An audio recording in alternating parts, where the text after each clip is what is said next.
Ассаламу алейкум. В эфире актуальная тема. Гость программы – вице-президент Федерации парашютного спорта России Вадим Ниязов. Добро пожаловать. Добрый день.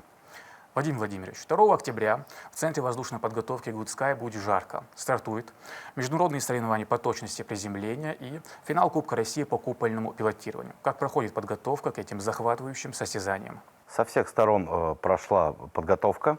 Спортсмены готовы, провели, некоторые даже спортсмены приехали за 2 недели до начала соревнований на площадку, кто-то за неделю, кто-то за 2-3 дня. Практически все сделали несколько тренировочных прыжков. Многие первый раз оказались здесь, на этой площадке. И, безусловно, подготовка к соревнованиям входит не только организация, безусловно, всего мероприятия, сколько и тренировочные прыжки спортсменов. Сейчас уже все готово к тому, чтобы соревнования получили команду на старт, и первый взлет со спортсменами уже поднялся в небо. Давайте уточним, завершены ли все работы по подготовке инфраструктуры, какие именно изменения внедрены для повышения комфорта для гостей и участников? Изначально при строительстве воздушного комплекса Good Sky на базе Российского университета спецназа в Гудермесе, безусловно, закладывались все необходимые вещи для удобства, комфорта, максимального качественного проведения спортивных мероприятий любого уровня, в том числе и международных соревнований. То есть удобная гостиница, удобные укладочные помещения, удобные комнаты, удобные судейские. При организации соревнований, безусловно, и это заметно с каждым годом, улучшается логистика, то есть транспорт, доставка спортсменов от гостиницы к месту соревнований, обратно. Также немаловажны вопросы обеспечения спортсменов питанием горячим во время соревнований. И тут тоже видим, что каждый год что-то меняется в лучшую сторону в этом аспекте. Ну и всегда приятно, когда приезжаешь и видно, что сделали свежий ремонт, повесили новые большие фотографии, что-то поменяли из интерьера. И это видно, что действительно хозяйская рука есть там, и что это не на самотек это все пущено, что ежедневный контроль над площадкой, над зданием, естественно, над авиационным парком, площадкой приземления. И это, конечно, спортсмены ощущают и с радостью ежегодно приезжают на завершающие соревнования сезона, конец октября, начало октября, в этот период. И это соревнование мы завершаем большой спортивный сезон именно в прыжковых дисциплинах. Вы также главный тренер спортивной сборной команды России по парашютному спорту. Сколько вообще участников ожидается? Какие российские регионы, какие иностранные государства будут представлены? Да, в этом году большое представительство. 95 спортсменов будут принимать участие в прыжках на точность приземления в международном турнире, посвященному и приуроченному дню рождения президента Российской Федерации Владимира Владимировича Путина. Лучшие спортсмены сборной из Беларуси республики, из Казахстана, ну и, конечно, сильнейшие спортсмены сборной России. Это представители Центрального спортивного клуба армии, это представители сборной воздушно-десантных войск. Ну и достаточно сильные спортсмены из регионов. Это команда Кемеровской области, команда Свердловской области. Вообще более 20 субъектов Российской Федерации, от Калининграда и до Магадана. Здесь ребята с Магадана прилетели буквально позавчера. Будут выступать на этих соревнованиях. И больше 20 спортсменов будут принимать участие в финале Кубка России по купольному пилотированию, который уже в 5-й раз проводится здесь и посвящен памяти первого президента Чеченской Республики, героя России Ахмата Хаджи Кадырова. И вот в комплексе площадка, место позволяет объединять эти дисциплины в одно мероприятие. Как правило, конечно, чемпионаты в этих дисциплинах, чемпионаты России даже, проводятся в отдельное время, потому что для каждой дисциплины нужна своя площадка, свой объект, свои самолеты. Но вот здесь инфраструктура позволяет проводить это одновременно, это очень зрелищно, всегда много зрителей. И, надеюсь, в этом году все пройдет у нас традиционно на самом высоком уровне. Вадим Владимирович, я не могу вас не спросить, с чем связано многолетнее доверие к Чеченской Республике как основной площадке для проведения данных соревнований. Стоит напомнить, может быть, многие подзабыли, что в советское время именно в Чеченской Республике весенний и осенний период проводила сборы спортивная сборная команда СССР. Потому что и весной, и осенью, когда в центральной части России где сосредоточены самые серьезные спортивные школы, уже нет погоды. Все-таки весна здесь наступает пораньше. И вот сейчас это уже начало октября, но прекрасные солнечные дни, больше 20 градусов, и можно выполнять прыжки. Это еще в советское время было замечено. Отличные климатические условия, которые позволяют проводить соревнования. Но а когда, понятно, был перерыв, вот эти 90-е годы, все это было подзабыто, но вот благодаря тому, что в Гудермесе появился вот уже несколько лет и работает Российский университет спецназа, то есть прекрасная база не только для подготовки специалистов по различным специальностям, которые необходимы там для защиты нашего государства, но и именно еще открыты для гражданских, для занятия спортом и многими видами спорта, в том числе авиационными. Безусловно, Гудермес и Чеченская Республика стала одной из такой точкой притяжения парашютистов не только с России, но и со всего мира.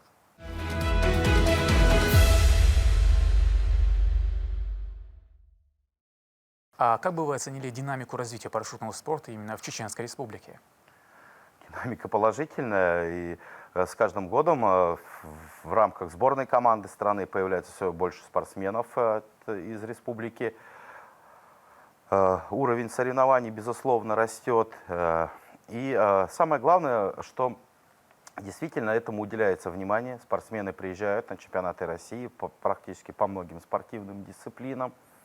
Понятно, что всегда хочется, ну, по крайней мере, мне как тренеру сборной, чтобы, ну, да, окей, хорошо, но хочется еще лучше, да. Поэтому есть, конечно, куда расти, и я думаю, что с каждым годом спортсменов из Чеченской Республики в составе сборной команды страны будет все больше и больше, и они будут достойно представлять не только Чеченскую Республику, ну и все наше большое государство на уже международных соревнованиях, которые сейчас немного закрыта занавеска чемпионатов мира, но уже есть альтернативы проведения международных соревнований, в которых участвуют российские спортсмены. Есть ли вообще спортсмены из Чеченской Республики, которые принимают участие в данных соревнованиях? Да, конечно, есть спортсмены в купольном пилотировании, в точности приземления также. И я думаю, что всегда будет за кого поболеть, и в том числе и жителям Чеченской Республики. А сколько их? Можете вот...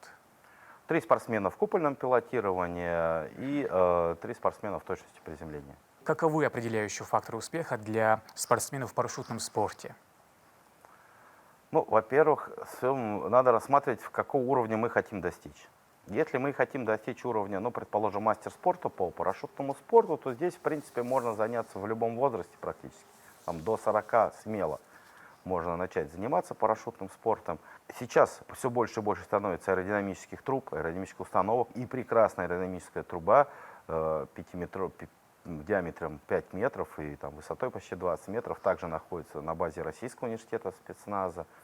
То есть, конечно, должна быть создана инфраструктура. То есть человек, который хочет заниматься, он должен найти место, где он будет летать в трубе, подготавливаться, где он будет прыгать, организация самих прыжков, безопасность выполнения прыжков, ну и финансирование непосредственно этого процесса. Это может быть как и частное финансирование, есть очень много любителей, которые приходят заниматься парашютным спортом. Но также есть уже в стране более 20 спортивных школ, которые за счет региональных бюджетов или отделений в спортивных школах, где ребята за счет регионального бюджета становятся парашютистами. Вот я уже больше 20, я знаю, что в Чеченской Республике еще такая детско-юношеская школа не открыта, но я очень надеюсь, что в ближайшее время и в Чеченской Республике появится отделение в одной из спортшкол, где будут набираться подростки 14-16 лет и прыгать. И это даст еще следующий толчок в развитии парашютного спорта в республике. То есть основные факторы — это желание, финансирование, наличие инфраструктуры. Ну, и сейчас есть в некоторых регионах еще ограничения по использованию воздушного пространства в связи там, с известными событиями. Нам приходится соревнования некоторые проводить даже за Уралом. Есть дисциплины, где необходимы очень четкие измерения с помощью GPS-трекеров. И вот центральные части России, они не всегда стабильно сейчас работают. Если глубоко копать, конечно, проблем много. Но они все решаемые. И самое главное — это желание человека и наличие инфраструктуры, и людей, которые в каждом конкретном регионе любят парашютный спорт, двигают его и отдают ему всю свою душу.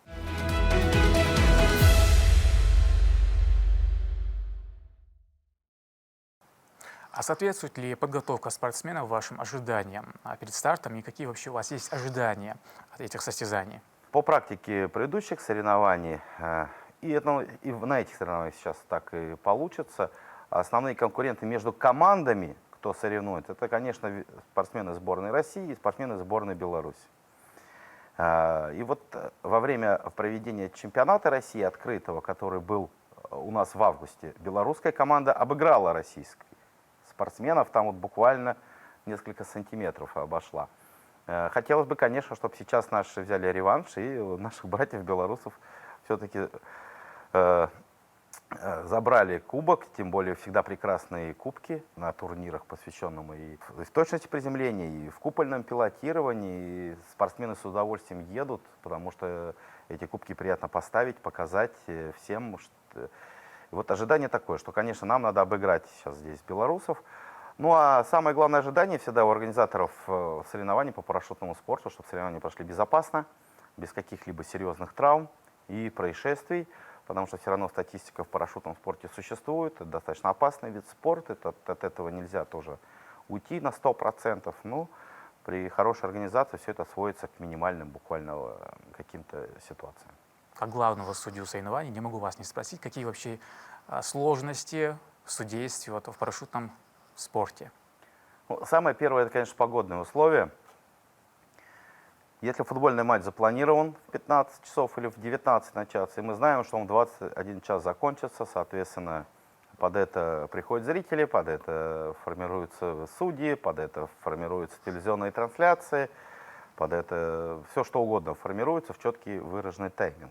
В парашютном спорте это не так, в том, что связано с прыжками, потому что если мы запланировали сегодня старт в 8:00, а погода не позволяет, мы можем начать и в 10, и в 11, и в 12, или вообще целый день просидеть в ожидании погоды и так и не прыгнуть. Поэтому основная, вот, в том числе и судьи, должны быть 24, ну как во время светового дня, то есть с 6 утра там, до 6 вечера, сейчас уже солнышко рано, закат, находиться все время подготовленным и буквально в 20-30 минутной готовности, если есть окно погоды, выставляется все оборудование, его достаточно много, то есть достаточно много технических устройств. Это системы видеофиксации, в купольном пилотировании стоят специальные системы лазерной отсечки прохождения коридоров по скорости.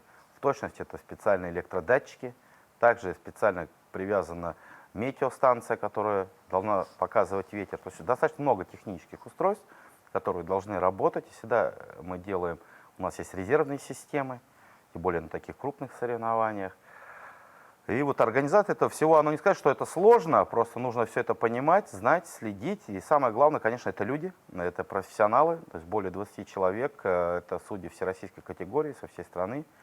Приехали сюда, чтобы вот у нас это все прошло, как я сказал, без каких-либо заминок. И погода стабилизируется, и я думаю, мы все отыграем 7 числа октября, день рождения президента Российской Федерации, запланировано уже закрытие и награждение победителей и призеров. Хорошо. Вадим Владимирович, не могу вас не спросить, как вы вообще представляете себе будущее парашютного спорта в Чеченской Республике и в России в целом? Ну, в первую очередь, люди хотят прыгать, и надо просто дать им эту возможность. Сейчас большая проблема еще с авиационным парком в стране. Проблемы с авиационными двигателями. Мы очень надеемся, что сейчас, в ближайшие все-таки 5-10 лет в России появится самолет, который подходит под наши условия. Да? То есть это одна из модификаций вновь создаваемого самолета «Байкал», который пока все еще не выпущен в серию, но мы надеемся все-таки, что он будет выпущен в серию и будет десантная специальная модификация. То есть это позволит увеличить количество прыжков, спрос на это воздушное судно есть. В Чеченской Республике, как я уже сказал, конечно, основная перспектива – это все-таки открытие отделений в спортивной школе. Очень много желающих в Чеченской Республике, но все равно нужно, чтобы это было доступно, пусть не для всех, специальный отбор проходится, понятно, нужна психологическая подготовка быть определенная, физическая подготовка, но все равно ежегодно 20-30 человек нужно набирать подростков, которые будут заниматься парашютным спортом. начиная с начального этапа спортивной подготовки и вплоть до этапа спортивного совершенствования. База отличная, может перелопатить там, в 3 раза больше людей, чем сейчас даже проходят подготовку в течение сезона. Я думаю, что как только откроются границы получше и с Европой, и с другими странами. И сейчас я знаю, очень много иностранных гостей проходят подготовку в центре парашютной подготовки, но их будет еще больше. И вот эта интеграция международных спортсменов, наших спортсменов, оно дает и увеличение опыта различного, обмен опытом идет. Я думаю, что в следующем году, может быть, мы проведем в аэротрубе чемпионат России по аэротрубным дисциплинам. Он здесь был в 2019 году при открытии этого комплекса. И вот, может быть, в следующем году здесь пройдет чемпионат России. То есть каждый год здесь проводятся одни из самых крупных соревнований по парашютному спорту в России, и которые привлекают в том числе иностранных спортсменов.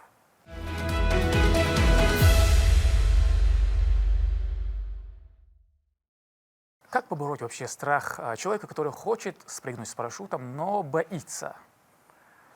Такому новичку, любителю. Вот если человек хочет, он должен себе сказать: я хочу, все, и иди прыгай. А если человек боится прыгать, его не надо заставлять. На самом деле мы проводили исследования совместно с Московским государственным университетом. Больше 40% от взрослого населения хотят и мечтают прыгнуть. То есть это не боятся. Ну, кто-то, да, действительно боится высоты. Ну, здесь можно поработать конкретно уже с человеком, сказать: ну, ты же не боишься смотреть вот на Яндекс карты или там на Google карты, да, вот ты примерно то же самое увидишь. Ты боишься какого, опять же, момента? То есть ты в самолете летаешь, тут, там, летаешь, летаешь, так же ты будешь в самолете. И так далее. То есть если разложить поэтапно весь прыжок, и человек будет понимать эти все этапы прыжка, то страх он сам в себе пропадет. То это может быть как вот вождение, не знаю, велосипеда, мотоцикла, автомобиля. Если там, может быть, человек тоже не знает и боится, но когда он понимает все этапы, как они проходят, да, этот страх пропадает, и он берет и делает.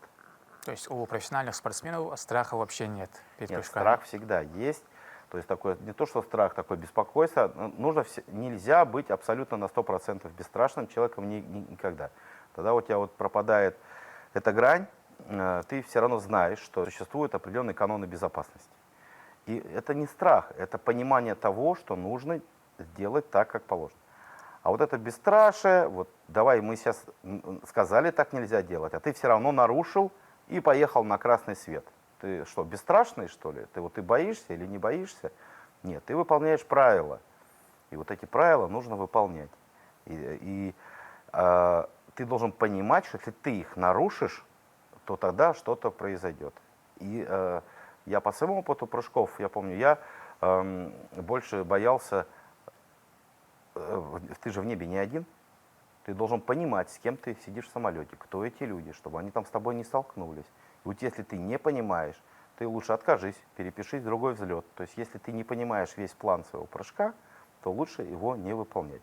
И никогда нет, или погодные условия на грани, предположим, да. То есть никогда не должно быть стыдно даже опытному спортсмену, если он отказался от прыжка по тем или иным показателям, понимая, что он видит, что это может закончиться небезопасно. Ну, вот, с молодежью надо, конечно, работать в этом направлении, потому что молодежь, она такая немножко безбашенная. Да ладно, что со мной случится. И тут надо останавливать, и это задача тренеров, инструкторов, всего персонала, который организовывает прыжки. Владимир Владимирович, и финальный вопрос. Руководство Чеченской Республики демонстрирует неизменно высокий приоритет развитию всех видов спорта. Какова значимость личного участия и пристального внимания со стороны главы региона для поступательного развития спорта в республике?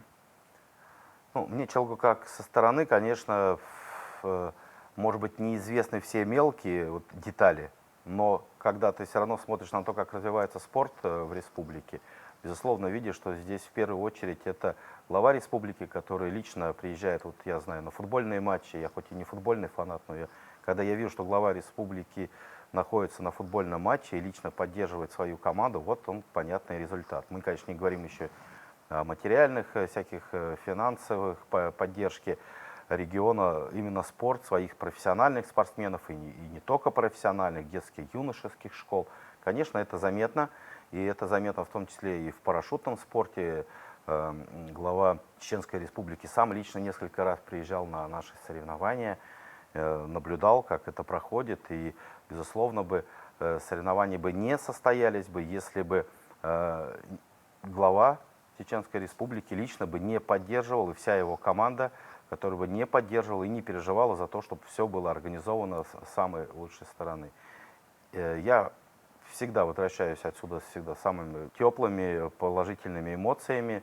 Ну и даже спортсмены, если первые соревнования у нас было 40 человек, сейчас у нас уже 130 человек на этих соревнованиях почти. То есть это говорит сам за себя, что люди хотят приезжать в республику, хотят приезжать в центр Good-Sky, хотят здесь соревноваться среди сильнейших, видя, что и со стороны республики парашютный спорт поддерживается и дальше будет развиваться.